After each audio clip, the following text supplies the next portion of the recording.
You're listening to Clifford Kelly on Straight Truth Radio, the podcast.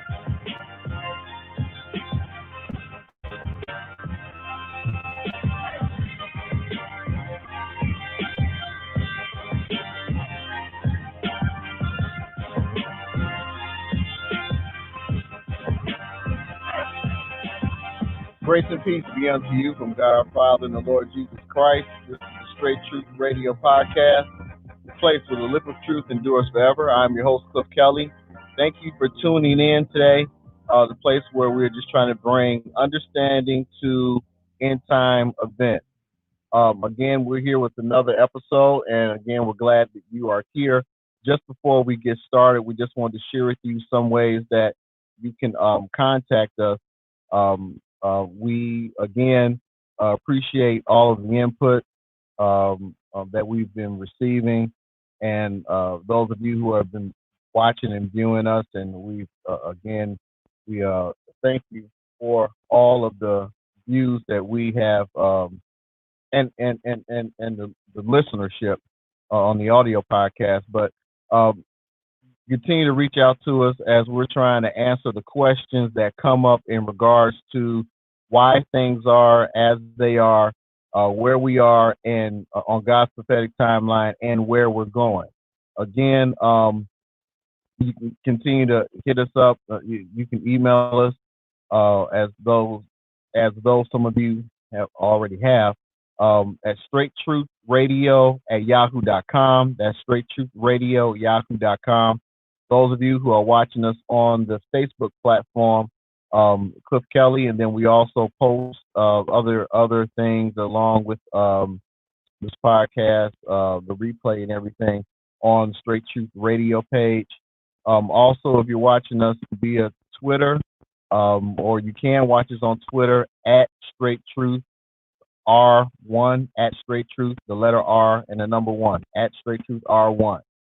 Also on Periscope, Straight Truth Radio, and on YouTube, Straight Truth Radio Podcast on YouTube. We're tweaking and doing some things with our website, so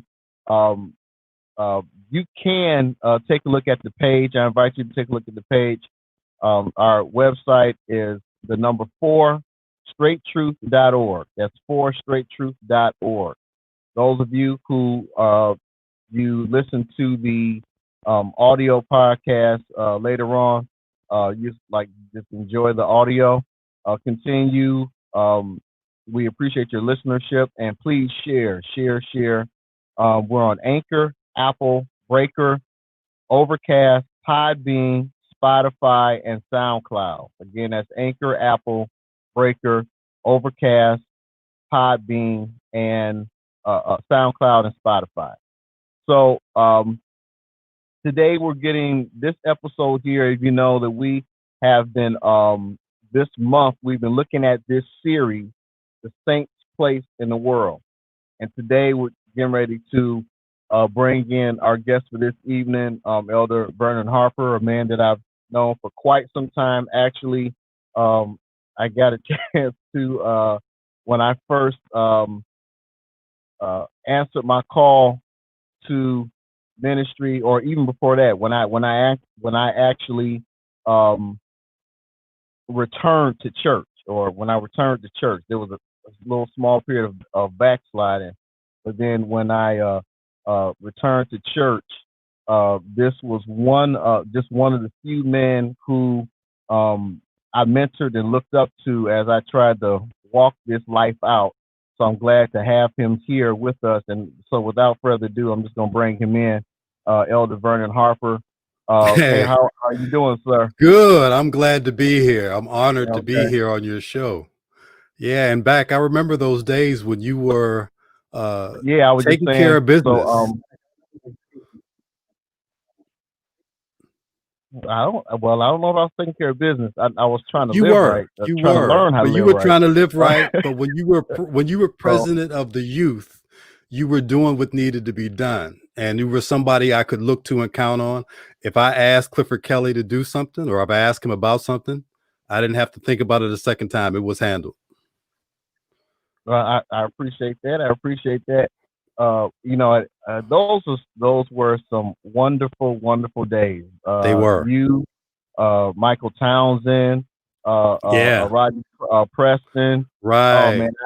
man, those were some days. Yeah. Some days. Yeah. They used to call us Hard Rock, Coco, and Joe. I don't know who was Hard Rock. Don't know who was Joe or Coco. But that was our nickname. Yeah. They I don't even know what that meant, but that's what they called us. So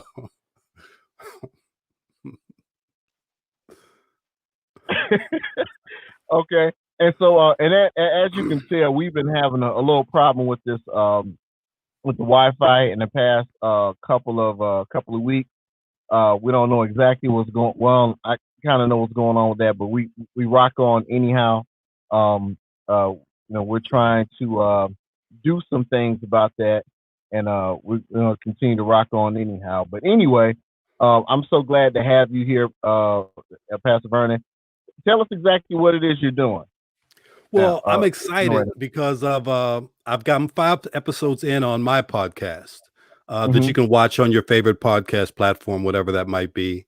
It's the Bible and Culture, and well, you're pretty familiar with my ministry has been, but all through those years, the passion of my heart is to actually explain Scripture in culture. And so there's a lot of people who reject Christ. They reject the things of the Bible, not because they have any understanding of it. It's just because the way it's presented in culture. So it's just my desire to kind of minister to Christians because many of us think we have an understanding and we're Right. believers, but our understanding needs to be improved a little bit also. So I'm excited about the Bible and Culture podcast. And also doing Heart of David International Fellowship on Patreon, and it's a fellowship that allows Christians from anywhere around the world. I'm excited about this too, because with the pandemic and everything, God was just leading me to kind of pull this together so that we can fellowship, we can receive ministry, we can I've got it hooked up so that we can actually talk with each other, video chat. And so next week is when I'm going to start sending out invitations to that and launch that. So I'm excited about that also. It's kind of pastoring digitally, and Right. it's in this time, especially during the pandemic, where we're living our lives largely through what is streamed to us. It's just a way that we can not be alone, even while we're separated by miles or social distancing or everything else that's going on. Mhm. So listen, I firmly, firmly invite you to follow Vernon Harper on his podcast. And as we close out, we'll again mention it so you can let everybody know how to contact you, or Okay. how to reach you. So we want to get into this episode here again. We're talking about the saints' place in the world, and we've been dealing with this for this whole month. We're going to finish this whole month. This has been our subject and our topic, and so I want to start out by reading the actual verses in which the whole premise of this thought came from. So right here in the book of the Psalms, Psalms 82. Let me read, and then we'll just kind of just talk a little bit. Okay. All right. So it says Psalms 82. It says, starting with verse 1, God standeth in the congregation of the mighty. He judgeth among the gods. How long will ye judge unjustly and accept the persons of the wicked? Defend the poor and the fatherless. Do justice to the afflicted and needy. Deliver the poor and needy. Rid them out of the hand of the wicked. They know not, neither will they understand. They walk on in darkness. All the foundations of the earth are out of court. I have said, ye are God, and all of you are are children of the Most High, but ye shall die like men, and fall like one of the princes. Arise, O God, judge the earth, for thou shalt inherit all nations. And so, uh, as I was, as I said earlier and in other episodes, the Lord had dealt with me about this particular verse earlier in the year.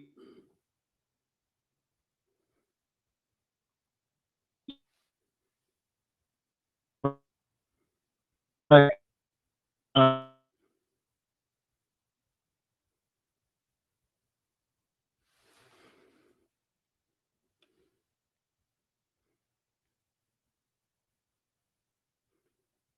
think we're having a Wi-Fi problem again. She There is we go. staggering. The church doesn't know who she is, and she's staggering and in place, not knowing who she is. Now, the verse that stands out as the Lord was dealing with me about that was verses 6 and 7. I have said ye are God, and all of you are children of the Most High, but ye shall die like men and fall like one of the princes. But so that's really what the nuts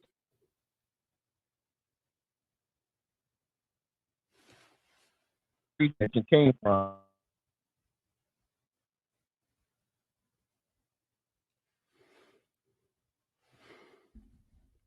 Okay, I'm having trouble hearing you again.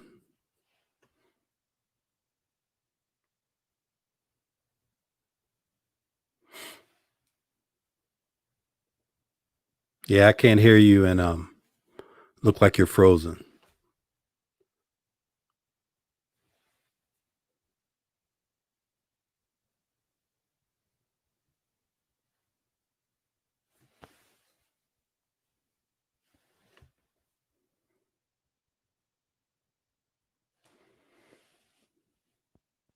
There we go.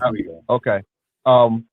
And would you mind commenting? I start here, verse 1. It says, God standeth in the congregation of the mighty, and he judges among the gods.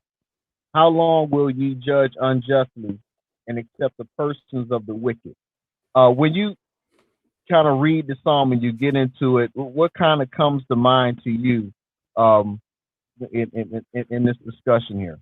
Well, it leads me straight to leadership. I mean, when we read, he's talking about the gods, but when God says gods here, he's talking about the judges in Israel, and that translates to leaders in the church. So I think you're absolutely right. I think we as the church in a lot of ways don't know who we are and don't know our function, especially in this end time. But that responsibility falls to leadership, the preachers, the teachers, the pastors, the prophets. And so when I read that, I just think it's a warning to leaders that they're responsible. We are responsible for this. And so if we're not doing it correctly, if we're making us more important than the message, if we're doing any of the 100 things that we are accused of doing, then there is judgment. And judgment may begin in the house of the Lord, but the leaders are judged first. Right. So when I read that, that's what I hear, and that's where I get, especially because we are definitely in the end time. And I know people have been hearing that for all their lives, but you can write this down. We're in the era of the end time. And I don't know how long it's all going to take. I don't even know if it's going to be in my lifetime. But if you could describe what we read in the book of Revelation as a season, and if that season was winter, then the season we're in now is the early fall. It has already begun. Mm-hmm. Mm-hmm. Absolutely. Absolutely. I think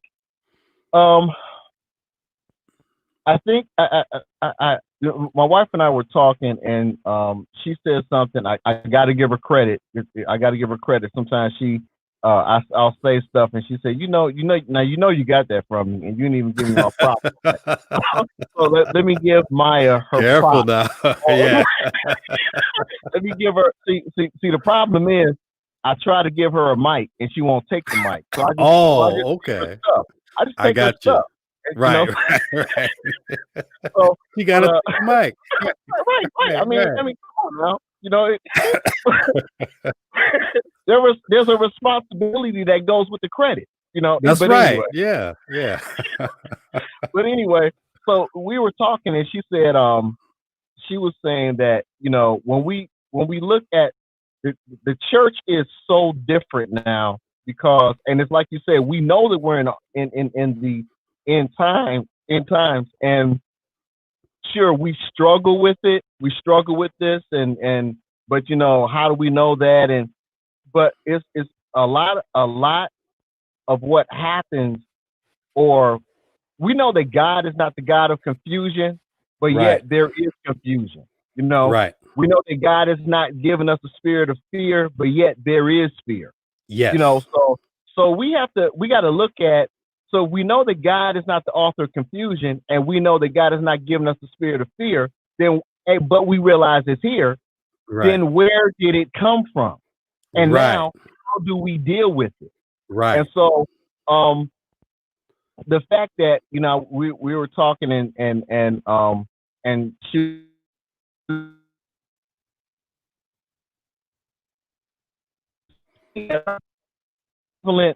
preachers that I'm so used to hearing, the voices that I'm so used to hearing, speaking and really saying anything about these times. Right. And I really feel like, we had a concept of just feeling like we're not going to be here. We're ready to get out of here. Right. So, and if that's the thought, then your voice has run out. Yes. So now you don't know what to say now because you weren't expecting to be looking at these days. Right. And I sat there like, wow, now that's something. Yeah, that is something. That she needs to have a mic. Right. You know what? I'm gonna work on her license myself. Right. Go ahead. No, you're absolutely right. You're absolutely right. I agree with you. It's a bit of a pet peeve of mine because we have this idea in our mind, and it's not a bad idea. I mean, it comes out of a good place, but the idea that we as Christians are not going to see any hard times. God is going to take us out of the world before that happens. But I think where the confusion is what tribulation really means. If you remember in the book of Revelation, John calls himself, he says, I'm your brother in tribulation. Tribulation is just the world and the politics and warfare and everything going crazy. And I just don't understand how we can assume that we're just going to go right from smiling and laughing and go right into heaven without any struggle. But the early church was sawn into, were fed to lions, were fed to hyenas. All of the disciples of Jesus were martyred except for John. And when he wrote the book of Revelations, he was in exile in the Isle of Patmos. So all that suffering, and not just in the past suffering, right now, you've got pastors, Christians being killed and murdered in different parts of the world. And just because it's not in our part of the world doesn't mean that we're not going to see this type of hardship. And I think the confusion comes with the confusion between the tribulation and the wrath of God. Now, we are not going to see the wrath of God, but the tribulation of this world going crazy, we're already beginning to see it. And some of the things, and I don't know how extensive you want us to talk about this, but what I've discovered in the last, we can go in, man. Go in. I'm not trying to hold anything back. Go in. So what I've discovered really, especially in the last 10 years, is that I've preached a lot. You've heard me preach, but it's only always been one message, even though it's been a lot of different titles. And I could title all those messages under the same category of Adam and Eve in the present day deception. And that's because we are at war, and this war is only going to end in one way, and everything is building to the end times. So Right. I can look back at a book that I read when I first began to see it back in 1983 in a political science class, political theory class at OU. And as a young Christian, I'm looking at this, and it was called Mankind at the Turning Point. It was the second book of the Club of Rome, and it's a think tank. And they were talking about how we have to stop relying on a God to deliver us from all this stuff. It was very atheistic in its tone. But the other thing it did is it did computer projections for 50 years. So the book was written in 1975, even though I read it in that class in 83. So that projects out to 2025. And I'm telling you, over the course of this time, a lot of the things that they talked about, a lot of the things that he predicted. Now, it's not like Nostradamus where they predict COVID or they're predicting trends and overpopulation and disease and the dwindling of resources and these type of things. A lot of what they said has been coming to pass. And more recently, a lot of the books I'll read, if you read, there's an economist that I really enjoy. She's from Zambia, but she's one of the top economists in the world. Her name is Dambisa Moyo. And any one of her books just talks about, I mean, I think the last book she wrote was called The Edge of Chaos, Where We're Going To. Then there was one gentleman, Graham Ellison, who wrote a book about China and the U.S. crash or conflict with each other. It was called Destined for War. So, and I could go on and on about all these different books. And these are people who are not necessarily in the church, but they're pointing, this is before COVID, they're pointing to the hardships and disaster that the world is heading to. So we as Christians, if we stick our head in the sand and say, okay, well, I know God says that this stuff is going to happen and there are going to be hardships, but it doesn't apply to us, then we will not be equipped to deal with it or equipped to help other people come to Christ in the midst of it, and then help our church even survive going forward. Because, I mean, when this wouldn't be the first time, you know, the Great Depression was a worldwide depression. So if we go into another economic downturn like that, back during the Great Depression, what people don't realize, the churches were flourishing. The Roaring 20s, it was money flying all over the place. They were building cathedrals and big churches and whatnot. And when the crash of 29 happened, all of a sudden these churches stopped being they were half built, never finished. Churches closed. Mainline denominations had to close many churches. So if we are thinking that we're just going to pass through this like sugar and spice and everything nice, then how are we going to function and deal when times get hard, when members of our congregation are having trouble eating?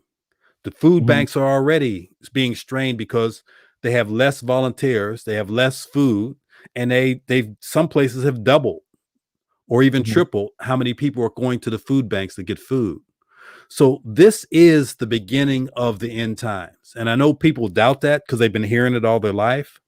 But if we don't step up, as the church, then we'll be ill-equipped to deal with everything that's coming.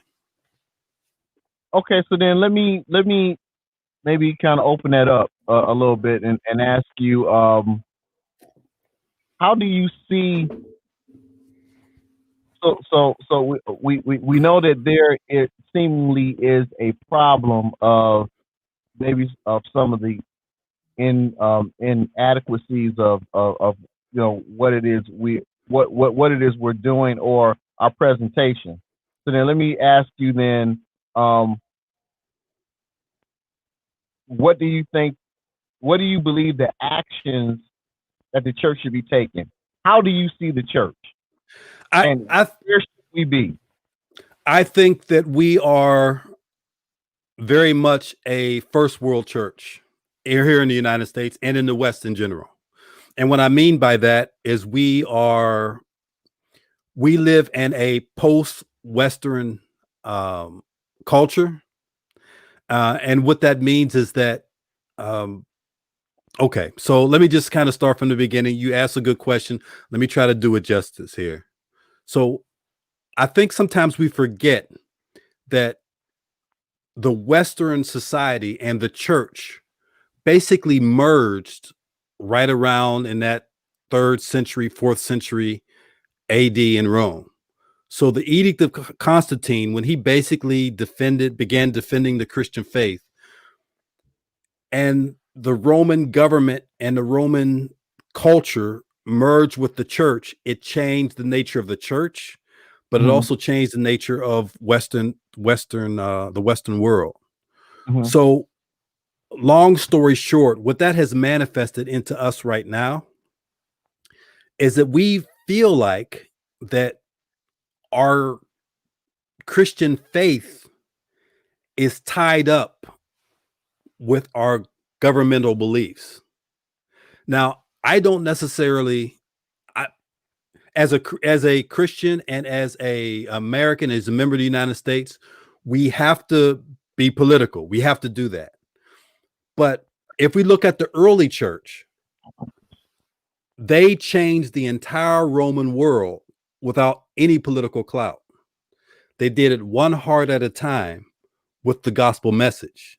The reason why the Edict of Constantine happened was because the Roman world in just a couple generations had transformed to be largely Christian, and you couldn't kill them all. You have to kill off half the empire. So that's basically what happened. So when I look around us now and I see people on the left, rioting and beating people with bike locks because they disagree with them, and people on the right driving cars into crowds and whatnot, that just tells me that we are completely separated as a nation from our roots, as Western people. And when we are separated from our roots as Western people, we're separated a lot from our Christian roots. Let me explain what I mean by that.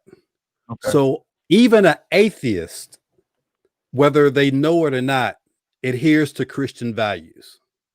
Let me give you an example in the West anyway.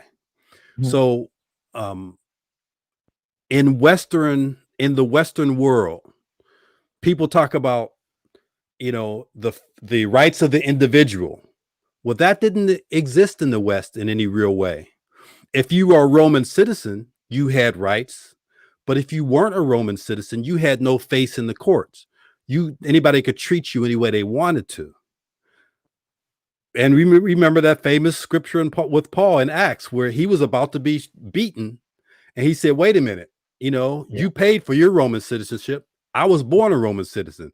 And they said, oh, excuse me, please. They backed all the way up off of him. Right. So in the West, the idea of freedom wasn't for everybody. It was for Roman citizens. So when you combine that with the idea of God creating every human being that was merged with the Western Christian faith, so now we come into the West, whether it's be Europe or the United States, you have people believing that each individual should have rights, not because they're a citizen, not because they are a certain class, but because they are created by God. So when an atheist says you as an individual and they as an individual has individual rights, whether they realize it or not, they are espousing something that came out of the merger of Christian faith and the Western idea.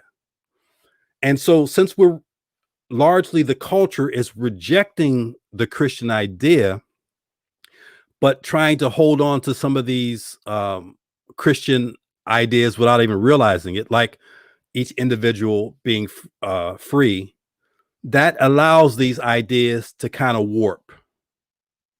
And so I don't want to I don't want to go too much into this, but let me just say this one last point. And so the way these things warp is that it used to be, we talked about freedom for each individual was free and each individual has freedom. Well, that's no longer the case. now instead of each individual having freedom, each individual can do whatever they want, which is different than freedom.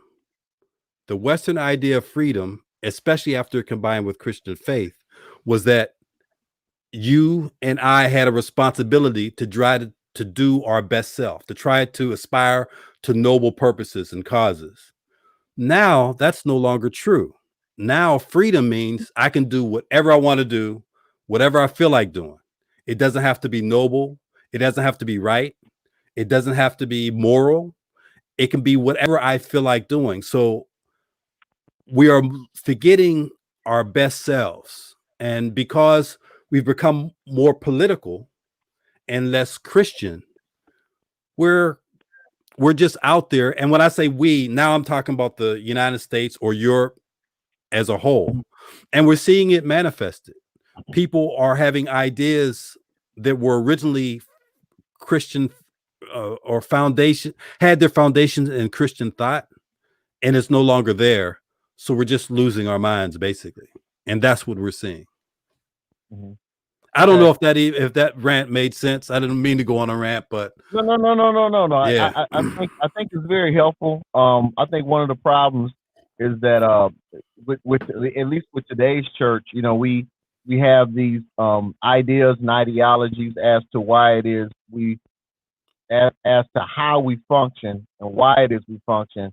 But then if we don't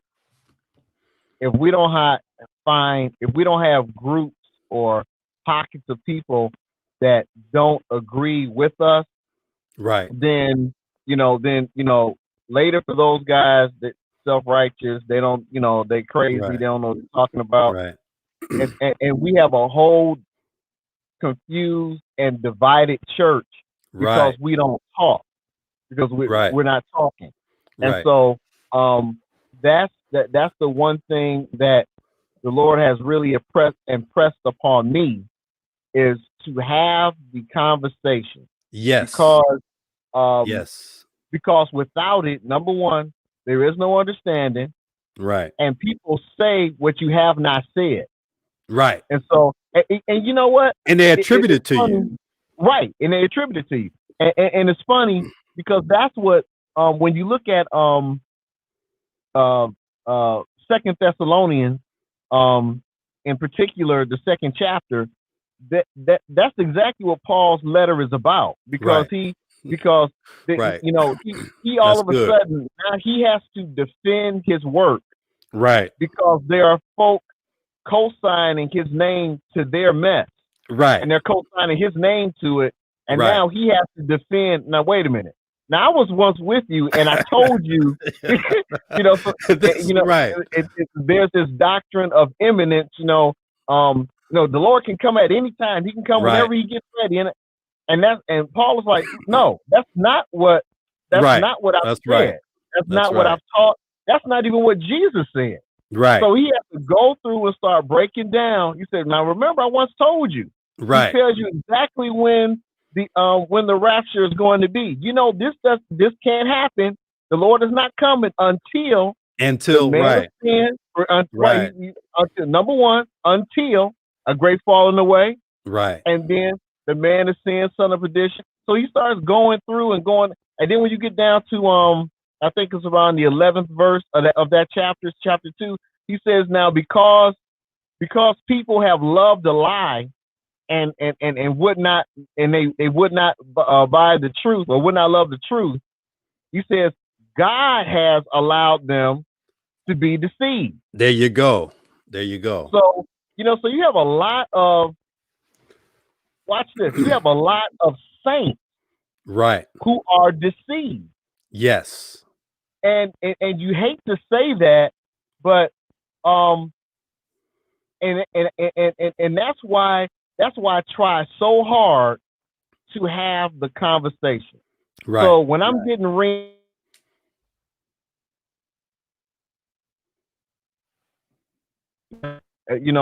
pardon my here, and over things that I haven't said, and as soon as I inbox them and say, okay, call me.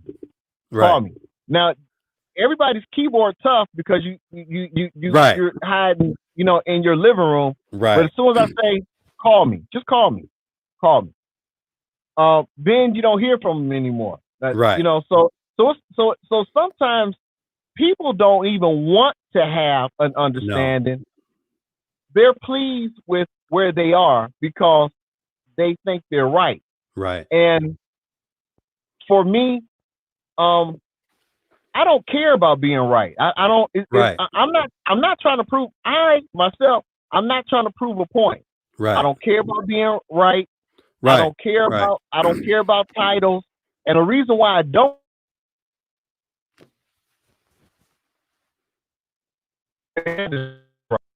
As long as he's right. Okay, it looked like we're blanking out there for a second. Just for a minute. But I was just saying, yeah. But so I don't have to be right. I don't care about being right. As long as the Bible's right, just say what it says, recite what it says, and then but I think the nuts and bolts of why there's so much confusion is because when you start this whole end time rapture, end time thing, it's a puzzle. If I was to take a box of 1,000 pieces and just dump it on the table, and then start trying to put this piece together, put the puzzle together, there are a lot of pieces there. Right. And the end time story is not just found in one book. It is not. In chapters, chronologically. So you have to pull out the nuts and the bolts and the pieces and put it together. Zechariah, exactly right. Ezekiel, right. Isaiah, even going back to Genesis. Exactly. So we have to put all the pieces together in order to put the end time picture together. So when you tell somebody, hey, we're in the end times, how can you say that? No man knows the day nor the hour. Right. I said, well, yeah, I cannot tell you that on April 17th, right, at exactly 12:03, the Lord is going to crack the sky. No, I can't tell you that. Right. But he's given us these, and I call them breadcrumbs. He's given us the breadcrumbs right. to lead us to him. Right. So, and I feel like without the lack of conversation, first of all, Satan is pleased. He's happy because he has a because the church or the saints are not on their game. They're not on their game because we lack. Well, first of all, with Corona, this COVID, we're already forsaking the assembly of ourselves together. Right.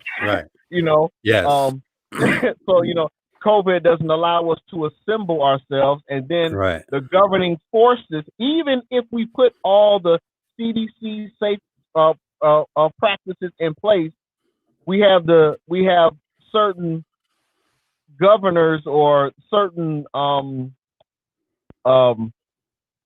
what's the word I'm looking for? Governing principles who want to make sure that the church can't come together. Right. But it's okay for me to go to the bar, and it's okay for me to go to the liquor store, and there's a whole lot of other things that it's okay for me to do when there's money involved. Right. When there's money involved, So but you said some things here earlier as we were talking.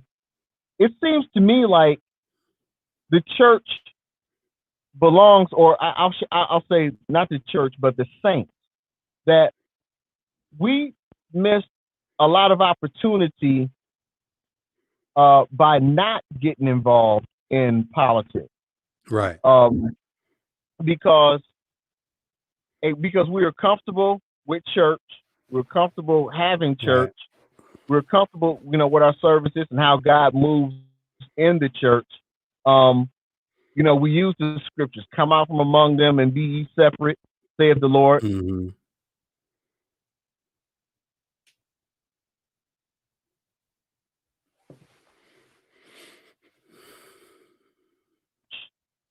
and let them run government, as long as we stayed in the church and let them run government, well, now they're making laws. And these laws that they're now making, you know what? Prime example, Daniel, you know, the story of Daniel tells it for us. Because, you know, those governing officials put laws in place that he couldn't break. Right. So, you know, so yes, sir. So it says there that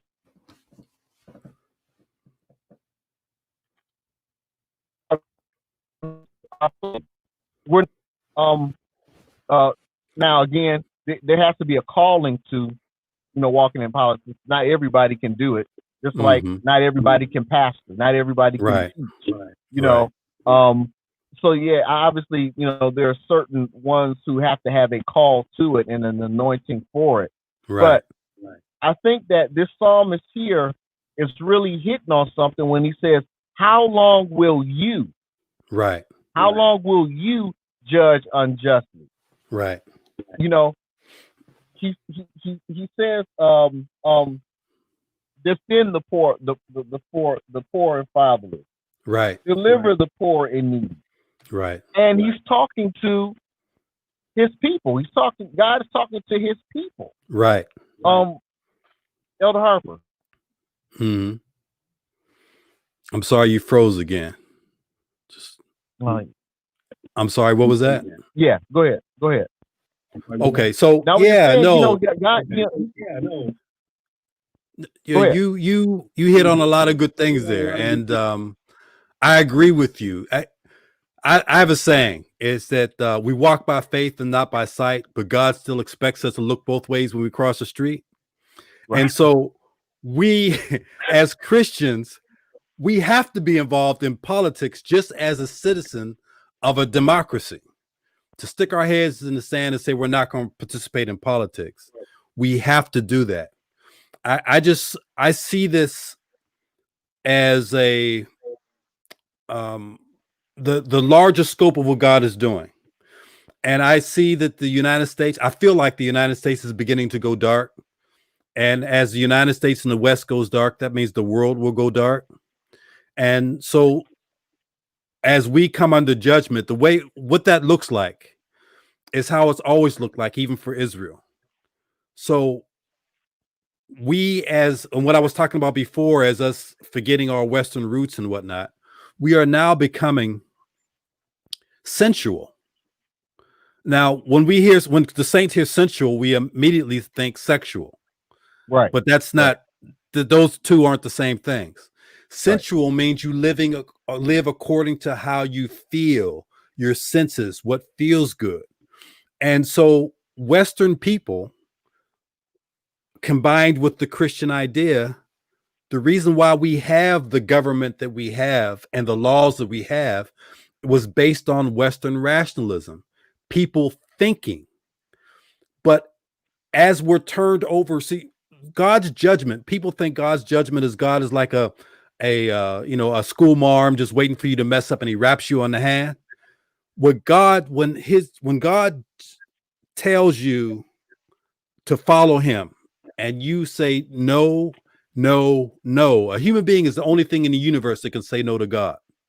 The devil can't say it. The wind and the rain can't say it. So when you say go no long enough, God turns you over to what you have chosen. That is judgment. So just like the prodigal son. Hold on, I gotta process that for a second. That I mean that was so simply and so beautifully said. Well, so thank you, but that's God, yeah. Because you're so right. Because we talk about free will. I have someone who who challenges me about free will and the angels having free will, and I'm like, angels don't have free will. I mean, you know, so how do you explain Lucifer? I said, he disobeyed, and when he disobeyed, he was kicked out. Period. You know, when he had the free will to choose. I'm like, I don't think you understand what free will is Right. to Right. make that argument. But go ahead, continue. I didn't mean to cut you off. But No, it's I just okay. had to say that real quick. So yeah, and we can go back to that and talk about that a little more after, Yeah, this if you go ahead. want. So Go ahead. so it's just like the prodigal son. The father gave the son, okay, this is what you want. This is what you're asking for. I don't think you should have it, but if this is what I'm gonna give it to you. And then he found himself feeding pigs. And so as the United States, as a group of people, and God's judgment can fall on an individual and it can fall on a group of people, whether it be Jerusalem or the nation of Israel or whoever. And when it falls on a group of people, he still has mercy on his individual people within that judgment. Daniel was in exile, but he was God's person. Shadrach, Meshach, and Abednego, or Hananiah, Mishael, and Azariah, they were God's people in Babylon, even though we're in exile. And all through God's judgment, his mercy was over. Even the judgment of Sodom, God would have spared all of Sodom for just 10 people. Just for 10 people, right? And even with that, he took out Lot and Abraham's son. So Abraham's nephew, excuse me. So that's how judgment works, and that's what we're dealing with. So right now, the United States, we are becoming more sensual, meaning we don't think as much. I can remember even I'm coming up, and the way we speak is revealing to what's going on in our spirit if we pay attention. People used to always say, I think we should do this. I think we should do that. What you hear people saying now, I feel like we should do this. I feel like we should do that. Now you might say, oh, that doesn't mean anything. But our words are a reflection of what's going on in our spirit. Exactly. So now you've got, and you can look at it all around. You've got two political parties. They cannot exchange ideas. They are exchanging emotions. Right. Because you're sensual. When you're sensual, you're exchanging feelings. You can't debate emotions. You can't learn emotions. You can't compromise emotions. Emotions doesn't do anything but give you what we get now, gridlock. And the violence we have and the craziness we have, if you stop somebody and say, well, why did you do that? They can give you a whole lot of emotional responses, but they couldn't break it down and explain to you why they did this. So we have an entire population of Western people who are becoming more and more sensual, and they're expressing themselves emotionally instead of rationally.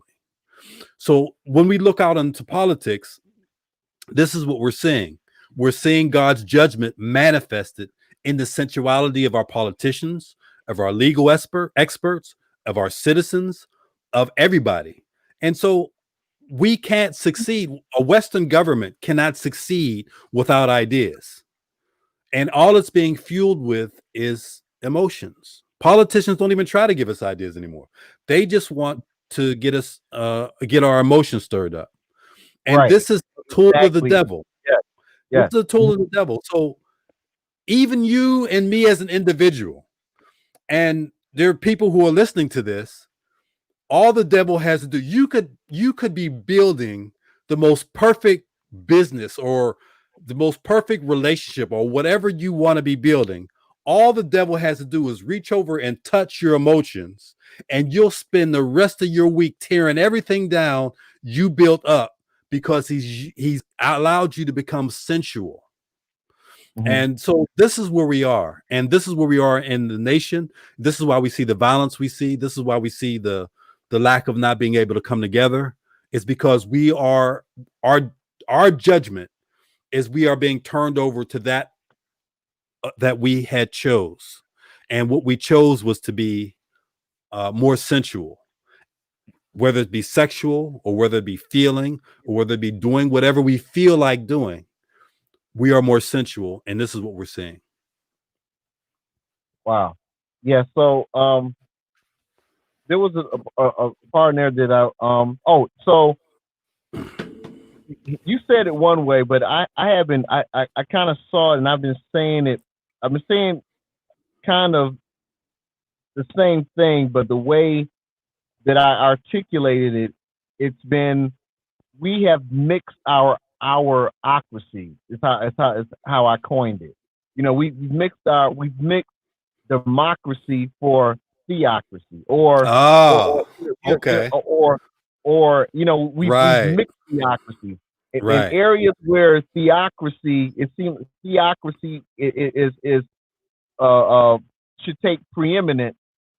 We take a democracy approach to it, right, right, and so we mix the two, right, and a lot of Christians, it's very fluid, you know. right, So so it's like uh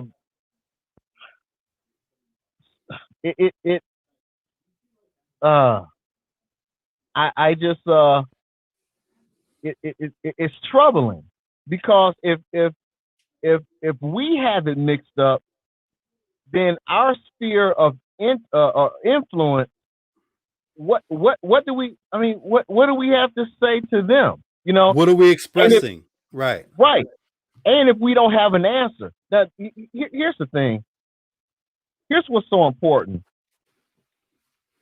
is that we know that we have to be able to give an answer in an intelligent manner for that hope that lies within.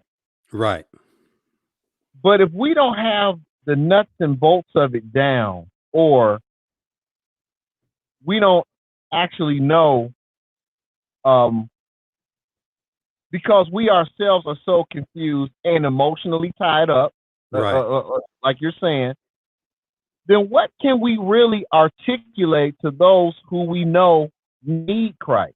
Now, first of all, we all need. I need even the more right, myself.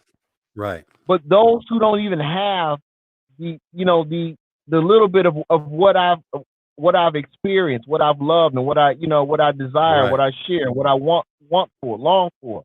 If they don't even have that, how can I get that to them?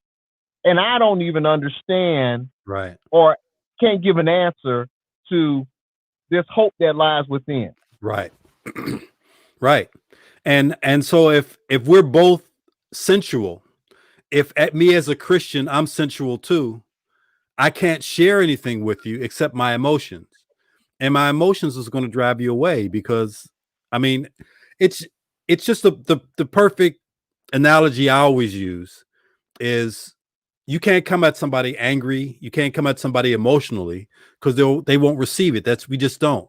And a perfect analogy for that is, if you know, if your wife cooked you your favorite meal and said, yeah, this is your favorite meal, you love when I cook this, and she set you down at the dining room table, went and got the dog's bowl and cleaned it out really good with Clorox and everything, set that bowl in front of you and put your meal in that bowl, you would not receive that well. It doesn't matter how clean the bowl is, and doesn't matter how much you like that meal, Right, because how it was presented to you hmm was not sufficient. It wasn't good. It wasn't with respect. It wasn't. It didn't matter how. She can tell you all day that there are no germs in the bowl. I cleaned it with Clorox. I cleaned it really good. She can tell you, but your answer is, listen, that bowl was not intended for human beings. It was intended to the dog. And even though we hmm both love the dog, I'm not eating out of the dog's bowl. right, And that's how we as Christians, if we don't have an answer, if we are sensual in our nature, and then we represent Christ to other people emotionally, and like you put it, we don't have an answer. We haven't been able to articulate it, because instead of us bringing understanding the scripture and articulating it to somebody, we're bringing our feelings and expressing, well, you ought to know Jesus because you ought to know him. Yeah. right. Yeah. Wow. Listen, we're running out of time, and Okay. I would love to continue the conversation. I'm Yeah, so this is glad good. that I'm so glad that you connected with me, and but we're gonna have to get back together again. We got We to do this will. again. Yeah, I'd look I forward miss, to it. I And miss. No, go ahead. Go ahead. I was gonna say, I'm only 5 episodes in, but once we get into the first of the year, I'm already planning in what episode you and I are going to get in. We're going to do a special episode on my podcast, and we'll get together and talk about what we'll talk about and just have a conversation like this. All right. Well, so look, just before we close out, tell everybody again what you're doing, how to find you. Go ahead, go. So it's the Bible in Culture is our podcast. You can find it on any one of the podcast platforms. The Bible and Culture. Heart of David International Fellowship is on Patreon. If you go to the Patreon website and look up HDIF on Patreon, you can find us. I have all the podcasts listed there, and I'll be sending out invitations next week, but you can join now if you want to join and receive additional bonus content, bonus episodes, notes for the episodes, information on poetry, how to write poetry, the Christian idea. A whole bunch of ministry is and content is what I'm adding weekly to that. So that's basically where I am. Excellent. So again, this is before you were my mentor, but now you're my friend. I can say my friend now. Yes. Many years ago, you. Yes. Well, but don't say too many years now. I know you knew me when I had hair, but we don't want to bring that up. Right. So again, this is Elder Vernon Harper, and again, please check out his podcast, The Bible and Culture, and also him on his Patreon page. He becomes highly recommended. HDIF, the Heart of David. The Heart of David is Fellowship. International Fellowship. All right, great. All right, so thank you. Just hang on. We're gonna get ready to close out here. So, listen, we want to thank you again for tuning in. This is the Straight Truth Radio podcast. Again, remember, until we cross paths again, hold on to Him that is able to keep you from failing and falling. Remember, we are not sinless, we sin less because of Him who became sin for us. So until we meet again, stay strong, stay true, and we'll be back with another episode of Straight Truth Radio Podcast, closing out this month, talking about saints, the saints' place in the world. I love you guys. Thank you so much.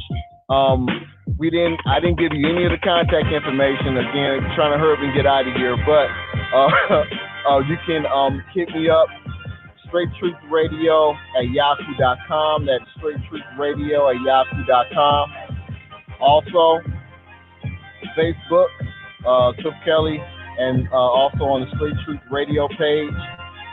On Twitter, at Straight Truth R1.